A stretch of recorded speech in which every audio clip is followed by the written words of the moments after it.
This is Jared, and today I'm going to be taking you through some trumpet technique. We're going to be talking about the horse whinny. So, let's get to it. Alright, this one's a winner. We're geared up, ready to go. There are two primary, best methods for creating the horse whinny. Of course, it's Christmas time, and if you're in band, you play the trumpet. This is on everybody's mind, and it's at the end of the one of the most well-known and most played band pieces, Sleigh Ride. It's at the very end of that, but it also appears in some other arrangements and some other pieces. So how do you make the sound? So there are two primary best methods that are out there right now, and I'll walk you through both of them. They're similar in many ways, but they differ on some key characteristics. So let's talk about what's the same. What's the same is you need to have some contour in the line, what you're playing. So if you were buzzing it, it's got to start low, go high, get to your highest note, and then come back down. So if you were buzzing it, not attached to the trumpet,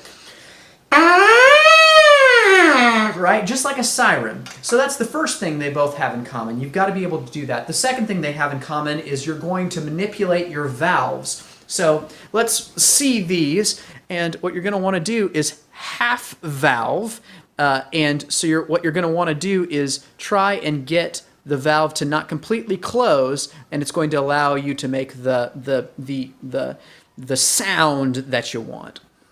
And so that's actually where these two methods differ, is in the number of valves that you compress. You half valve to, and we'll get to that in a second.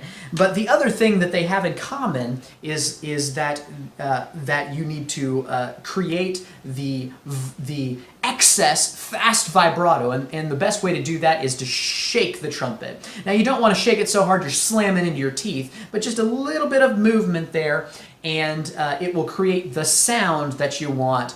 I think. So let's get to the two methods. They all have those in common, but the first method is to half valve all three valves, and it looks kind of like this.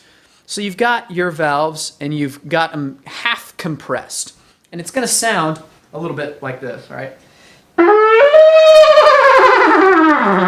Right? And notice I started low, I went high, and came back down. It kind of it has a bell shape to it, right? It starts low, it goes high, and then it comes back down. And notice,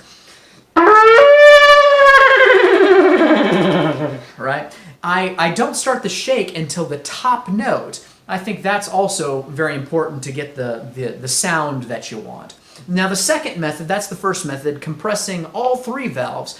Now if you're in a small hall, I think that's going to speak pretty well. If you're in a normal-sized high school auditorium, for example, or a small college venue of some kind, a small performance space, I think that'll speak pretty well, all three compressed. But if you're in a larger space, especially an outdoor venue, or you're having an outdoor gig, you're going to want to have more sound.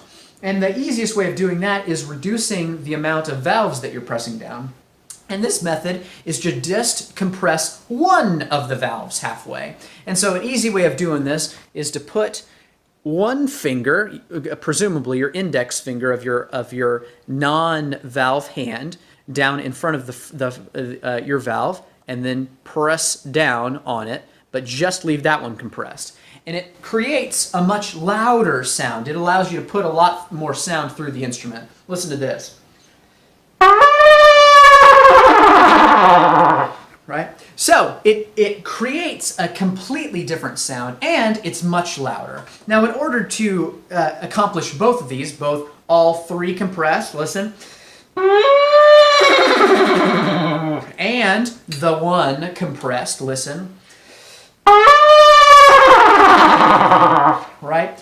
What I'm doing is I'm taking in a lot of air and pushing a lot of air through the instrument in order to get the sound that I think is needed to fill the hall. So those are the two methods, 3 compressed or 1 compressed, and to keep it at the same level, you put your index finger down to make sure that it only compresses so far.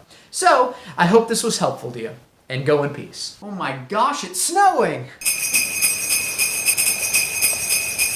snowing.